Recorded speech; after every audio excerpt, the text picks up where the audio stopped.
بسم اللہ الرحمن الرحیم نحمدہ ونصلی ونسلم علی رسولہ الکریم اما بعد الکلام فی اللغۃ ما یتکلم به قلیلا یا ما یتکلم به قلیلا کان او کثیرا وفی اصطلاح النحاة ما تضمن ای لفظ تضمن کلمتین حقیقتا او حکما۔ شرح جامی اس عبارت کے اندر یہاں سے مصنف رحمۃ اللہ علیہ وہ کلام کی تعریف کو بیان کرنا چاہتے ہیں کہ کلام کیا چیز ہے۔ کلام کی تعریف، ظاہر بات ہے کوئی بھی تعریف جب ہم کسی چیز کی کرتے ہیں تو اس کی دو قسمیں عام طور پر سامنے آتی ہیں، ایک لغوی اور ایک اصطلاحی۔ تو اسی طرح کلام کی بھی یہاں پر لغوی تعریف اور پھر دوسری اصطلاحی تعریف کو لایا گیا۔ کلام کی جو لغوی تعریف ہے اس کو لاتے ہوئے فرماتے ہیں ما یتکلم به یا ما یتکلم به الانسان به قلیلا کان او کثیرا، کہ کلام لغت میں کہتے ہیں وہ چیز وہ کہ جس کے ساتھ انسان کلام کرے، تھوڑا ہو یا زیادہ ہو کلام کرے، تھوڑا ہو یا زیادہ ہو کلام ہوتا ہے۔ اب لغت کے اعتبار سے تو جس کے ساتھ انسان کلام کرے، اس میں تو یہ تفریق نہیں کی گئی کہ آیا وہ اسنادی کلام ہوگا یا غیر اسنادی چیز بھی، مرکب غیر تام بھی، ناقص بھی اس میں آ سکتا ہے نہیں آ سکتا، بس جس کے ساتھ کلام کر لے۔ تو بس اوقات انسان مفردات کے ساتھ بھی کلام کر لیتا ہے ظاہری، اور پھر ہم اس کی محذوف عبارتیں نکالتے ہیں اس کو پورا کلام بنانے کے لیے۔ کسی بھی قسم کا کوئی کلام تھوڑا ہے یا زیادہ ہے، پورا ہے یا ادھورا ہے، جب وہ زبان سے نکال لیتا ہے اگلے سے گفتگو کے دوران تو اس کو کلام ہی کہیں گے لغت کے اعتبار سے، لیکن اصطلاح کے اعتبار سے اس کی جدا تعریف ہوگی۔ اصطلاحی اعتبار سے جب ہم دیکھیں تو اس کی تعریف انہوں نے کی ہے ما تضمن کلمتین، وہ ہے ما تضمن کلمتین بالاسناد، وہ ہے کہ جو متضمن ہو دو کلموں کو، صرف دو کلموں کو متضمن ہی نہ ہو بلکہ اسناد کے ساتھ ہو۔ اب سمجھیے یہاں پر ما تضمن جو متضمن ہو کلمتین، دو کلموں کو، کم از کم کلام میں کتنے کلمے ہوں گے؟ دو، اوپر جتنے بھی ہوں کوئی حرج کی بات نہیں ہے، کم از کم دو کلمے ہونے چاہیے۔ اگر کہیں ایک کلمہ ہوگا تو ہم تقدیراً دوسرا نکالیں گے، اور نکالنا بھی پڑے گا کیونکہ بات اس کے بغیر پوری نہیں ہوگی۔ جیسے اضرب دیکھنے میں تو ایک ہی ہے، لیکن جب ہم اس کی ترکیب کرتے ہیں تو اضرب فعل امر اور اس کے اندر انت ضمیر، اس میں ضمیر جو ہے وہ کیا ہے؟ فاعل، تو دوسرا اندر سے نکال لیتے ہیں، تو کم از کم دو کلمے ہوں گے، اس لیے فرمایا کلمتین بالاسنادی۔ دو کلمے ہی جمع ہونا کلام کے لیے، کلام کے وجود کے لیے کافی نہیں ہے، بلکہ اسناد بھی ہونی چاہیے۔ اسناد کیا چیز ہے؟ اسناد کہتے ہیں وہ پختہ تعلق کہ جس کے ذریعے سے کلام وجود میں آتا ہے۔ یعنی ایک ہوتا ہے ہلکا سا ایسے جھکنا نا، یوں ٹیک ہلکے سی، ایک ہوتا ہے پورا ایسے تکیہ لگانا کہ اگر اس کو آپ ٹیک کو ہٹا دیں تو آدمی گر جائے، تو مکمل ایسے اعتماد کر لینا پورے زور کے ساتھ، اس کو اسنادی ترتیب کہا جاتا ہے۔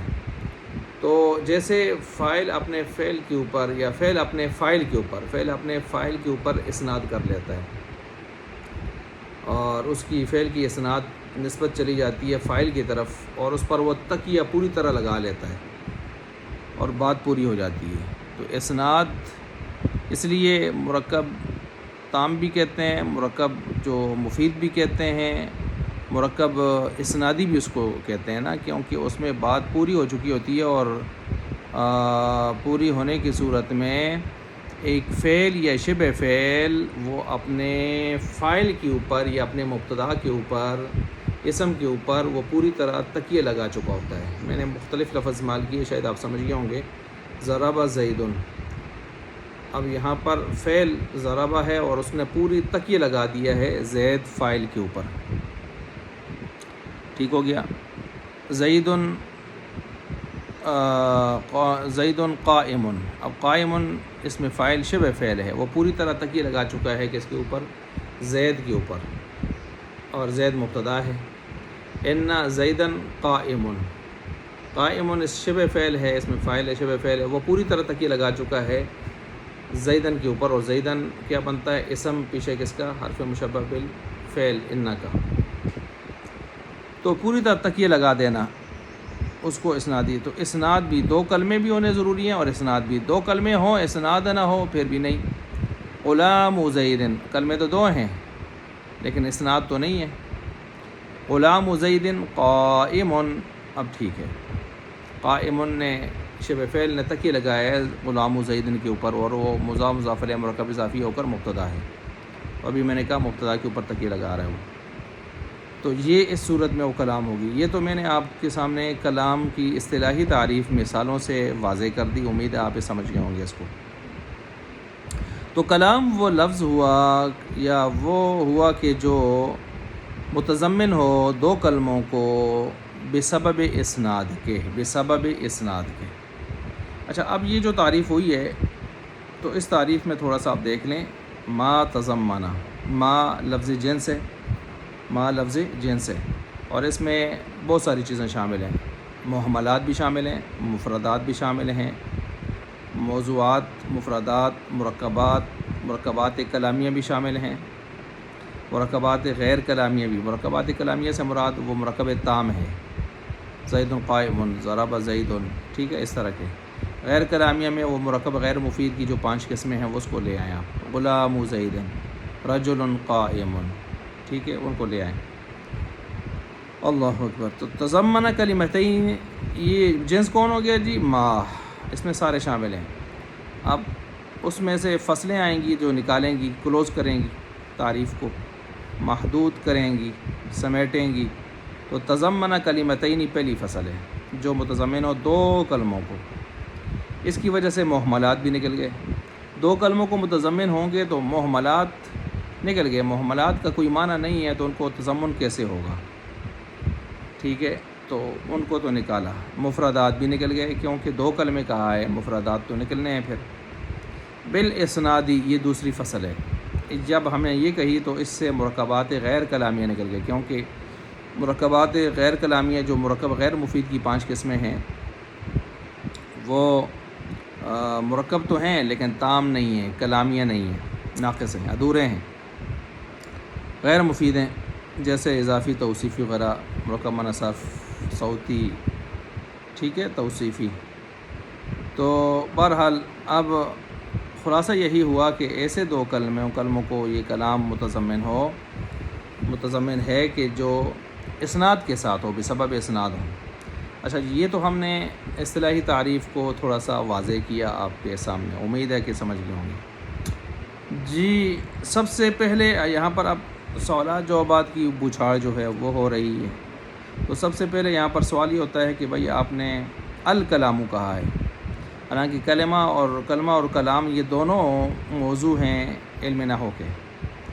تو آپ کو ان دونوں کے درمیان میں مناسبت تھی، تو پھر اس لحاظ سے آپ کو والکلام کہنا چاہیے تھا، تاکہ واو کے ذریعے سے آپ پیچھے الکلمہ کے اوپر کیا کرتے، عطف کر لیتے، تو پتہ چلتا کہ کلمہ اور کلام دونوں کیا ہیں،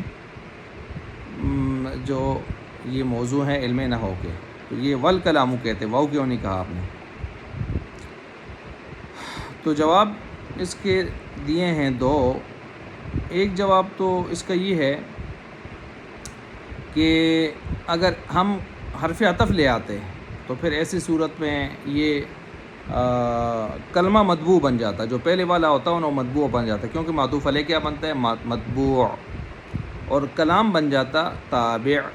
حالانکہ یہ دونوں علم نحو کے برابر درجے کے موضوع ہیں، بلکہ اگر آپ دیکھیں تو اصل تو کلام ہے، کلام اصل ہے، اس کو مطبوع ہونا چاہیے. اگر مطبوع بنانے پہ آئیں ہم تو اس صورت میں کیا ہو جاتا؟ کلمہ جو معطوف علیہ ہے وہ بن جاتا مطبوع اور یہ بن جاتا تابع. تو یہ بالکل ایک عجیب سی بات ہو جاتی ہے، حالانکہ یہ دونوں مستقل بذات ہیں موضوع ہونے کے اعتبار سے علم نحو کے. تو اس لیے واو نہیں لایا. جواب نمبر 1 ہو گیا جی. جواب نمبر 2 ہم یہ دے سکتے ہیں کہ یہ جو عبارت ہے یہاں پر یہ کس حیثیت سے ہے؟ یہ ہے فصل بعد فصل یا باب بعد بعد، باب بعد بابن، باب بعد بابن، یعنی ایک فصل کے بعد دوسری فصل برابر درجے کی آئی ہے، ایک باب کے بعد دوسرے برابر درجے کا باب آیا ہے. اس قبیل سے ہے یہ یہاں پر ترتیب. اور اگر حرف عطف لے آتے تو یہ سارا بیڑا غرق ہو جاتا. کیونکہ دو الگ الگ چیزیں یہ شمار ہوتی ہیں.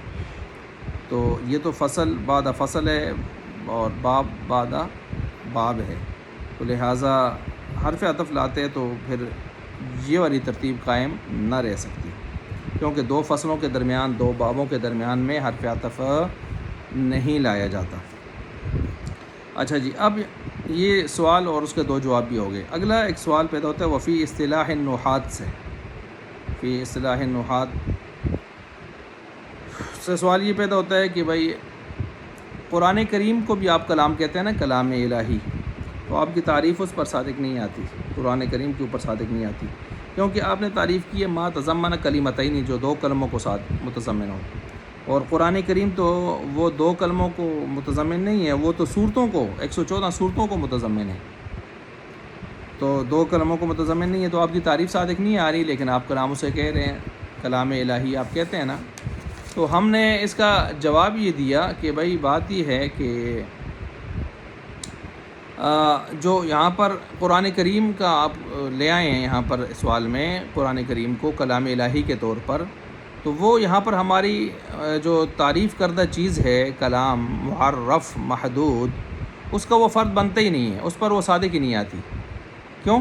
الکلاموں کے اوپر الف لام عہد خارجی ہے، خاص چیز مراد ہے، خاص کلام. وہ کون ہے؟ فی اصطلاح النحات، نحویوں کے ہاں جس کو کلام کہا جاتا ہے. تو کلام الہی جو قرآن کو کہا جاتا ہے، یہ تو عرفاً کہا جاتا ہے، عرف میں، عام پبلک کے انداز میں، عام استعمال کے متعارف انداز میں کہا جاتا ہے اس کو. تو ہم جس کلام کی تعریف کر رہے ہیں وہ نحات کا کلام ہے. ٹھیک ہو گیا، لہٰذا اس پر اعتراض نہیں ہوگا. آگے جی، ما تضمن، ما جو یہاں پر آئی ہے، اس ما کو آپ کیا مراد لیتے ہیں؟ اس سے مراد کیا لیتے ہیں؟ لفظ لیتے ہیں، کلمہ لیتے ہیں، شے لیتے ہیں، یا کلام لیتے ہیں؟ ان چاروں میں سے کیا آپ مراد لے سکتے ہیں یہاں پر؟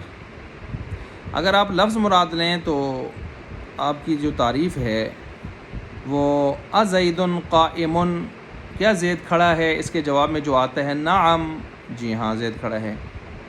تو نعم پر بھی سچی آ رہی ہے، کیونکہ وہ بھی ایک لفظ ہے اور وہ متضمن ہے دو کلموں کو. کیونکہ نعم کا معنی کیا ہوتا ہے؟ نعم اے زید قائم، تو وہ دو کلموں کو متضمن وہ بھی ہے. تو نعم کے اوپر آ رہی ہے، گویا نعم خود ایک کلام ہے جو دو کلموں کو متضمن ہے.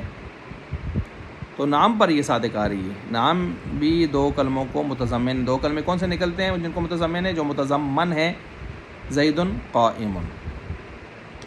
اور اگر آپ کہیں کہ اس ما سے مراد کلمہ ہے تو الکلام مبتدا ہے اور ما تضمن آگے اس کی خبر بنتی ہے، اور خبر مبتدا پر کیا ہوتی ہے؟ محمول ہوتی ہے.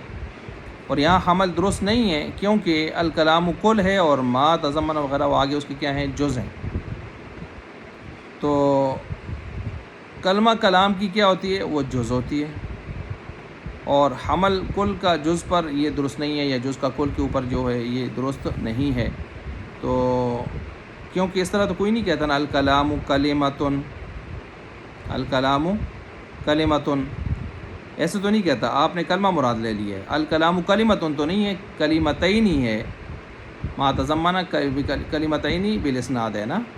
تو آپ نے اگر اس ما سے مراد کلمہ لیا ہے تو اس کا مطلب ہے الکلام کلمتن، یہ مطلب نکلے گا. تو حالانکہ الکلام کلمتین ہی ہوتا ہے، کم از کم دو کلمے ہوتے ہیں. تو نمبر 3، اگر آپ اس سے مراد کلام لیں تو پھر اس صورت میں اخذ المحدودی فی الحدی لازم آئے گا. یعنی تعریف میں آپ اسی کو لا رہے ہیں جس کی آپ تعریف کر رہے ہیں. تعریف، حد تعریف ہوتی ہے اور محدود جس کی تعریف کی جائے. تو اس سے پھر یہ دور کو مستلزم ہو جائے گا، اور دور تو باطل ہے، اور جو باطل کو مستلزم ہوتا ہے وہ خود بھی کیا ہوتا ہے؟ باطل ہوتا ہے. تعریف باطل ہو جائے گی، کیونکہ محدود اور معرف یہ جو ہے اس کا سمجھنا موقوف ہوتا ہے حد کے اوپر، تعریف کے اوپر. ٹھیک ہے. اب اگر حد میں بھی، اب اگر آپ ایک طرف کہتے ہیں الکلام، اس کی تعریف کر رہے ہیں آپ نا، اور تعریف میں آپ لا رہے ہیں ما سے مراد لے رہے ہیں کلام، تو حد میں بھی کلام آ رہا ہے اور محدود میں بھی کیا آ رہا ہے، کلام آ رہا ہے. اور جب آپ اس کے اندر جو الفاظ لائیں گے تو گویا آپ کلام کو سمجھنے کے لیے جو تعریف کریں گے اس میں آپ خود کلام کو لائیں گے، تو کلام کو سمجھنے کے لیے آپ تعریف کی طرف جائیں گے، تعریف کو سمجھنے کے لیے آپ یعنی حد کو سمجھنے کے لیے آپ محدود کی طرف جائیں گے، محدود کو سمجھنے کے لیے آپ حد کی طرف جائیں گے. تو یہی تو دور ہے، ایک چیز دوسرے پر موقوف ہو جائے، باہم ان کے توقف ہو جائے ایک دوسرے کے اوپر. تو آپ کہتے ہیں گویا الکلام کلام، الکلام کلامون، یہ اس طرح ہو جائے گا کیونکہ ما سے مراد آپ نے کلام لے لی ہے. تو حد اور محدود، اخذ المحدودی فی الحدی لازم آئے گا. ٹھیک ہے، تو لہٰذا اس سے دور لازم آئے گا، تو یہ ٹھیک نہیں ہے، یہ ٹھیک نہیں ہے. اور اگر آپ اس سے مراد نمبر 4 ما سے مراد شے لیتے ہیں، شے، تو پھر اس سے جو کاپی کے اندر جو آپ کی تعریف ہے، کاپی اور دیوار کے اوپر بھی یہ سچی صادق آئے گی. یعنی کسی کاپی یا دیوار پر لکھا ہے زید قائم، تو زید قائم کلام ہے نا. تو آپ نے جب کہا الکلام ما اور ما سے مراد لے لیے شے، تو شے میں تو دیوار بھی آئے گی، کاپی بھی آئے گی جس کے اوپر زید قائم لکھا ہوا ہے، تو وہ بھی کلام میں داخل ہو جائے گی. تو اس لیے آپ کیا مراد لیتے ہیں؟ تو اس سے اس کا جواب یہ دیا کہ ما سے مراد ہماری یہاں پر لفظ ہے. کیا ہے؟ لفظ ہے. باقی جو نام والا آپ نے اعتراض کیا ہے تو اس کا جواب یہ ہے، تو اس کا جواب یہ بنتا ہے کہ یہ جو آپ نے نام والا سوال اعتراض اشکال پیش کیا ہے نا، تو ہم جو یہاں پر تضمن کلمتین مراد لے رہے ہیں، تو اس سے مراد ہے تضمن، اس تضمن سے مراد ہے مثل تضمن کل کے جز کو، کل کے اجزاء کو جو اپنا تضمن ہوتا ہے وہ مراد ہوتا ہے. لیکن یہ جو نام ہے یہ کل تو نہیں ہے کہ یہ زید قائم اس کے اجزاء بنا دیے جائیں تو یہ نام ان کو جو ہے متضمن ہو. تو ہم کل جز، کل کا اپنے جز کے جو تضمن ہوتا ہے وہ مراد لیتے ہیں یہاں پر. تو نام یہاں کل نہیں ہے کہ جو اپنے زید قائم اس کے اجزاء ہوں تو ان کو متضمن ہو، بلکہ نام یہاں پر جو زید قائم ان کو بتا رہا ہے وہ بطریق تعویل مؤول ہونے کی صورت میں بتا رہا ہے. ہم یہاں پر تعویلاً نہیں لے رہے، تضمناً لے رہے ہیں. تو تضمناً چیز لینا اور ہے، تعویلاً چیز لینا اور ہے. ٹھیک ہے، تو لہٰذا یہاں پر وہ پہلی صورت ہم نے لے لی کہ ما سے مراد کیا ہے، یہاں پر لفظ ہے، اور آنے والے اشکال کو ہم نے اڑا دیا. اب یہاں پر ایک اور سوال پیدا ہوتا ہے، وہ یہ کہ الکلام مبتدا ہے اور ما تضمن کلمتین اس کی خبر ہے. الکلام معرفہ ہے، معرف بلام ہے. ما تضمن کلمتین میں ما موصولہ ہے، اور موصولات بھی آپ نے پڑھا ہے کہ معرفہ کی 7 قسموں میں سے ایک قسم موصولات بھی ہے. تو یہ خبر، مبتدا اور خبر دونوں معرفہ ہو گئے، اور اصول یہ ہے کہ مبتدا معرفہ ہونا چاہیے اور خبر نکرہ ہونی چاہیے، اصل یہی ہے. اور اگر دونوں معرفہ ہوں تو قانون پھر یہ ہے کہ مبتدا خبر کے درمیان کوئی ضمیر فصل لانی چاہیے، وہ یہاں پر نہیں لائی گئی. ضمیر فصل لاتے پھر تو جواب یہ ہے کہ یہ ما موصولہ نہیں ہے، ما موصوفہ ہے. ما موصوفہ جو ہوتی ہے وہ نکرہ کے حکم میں ہوتی ہے. لہٰذا یہ جب نکرہ کے حکم میں ہوتی ہے تو بس خبر نکرہ ہو گئی اور مبتدا معرفہ رہا، تو بس اشکال ہی کوئی نہیں ہے ضمیر فصل لانے کا. لہٰذا یہ معاملہ کیا ہو گیا، ٹھیک ہو گیا.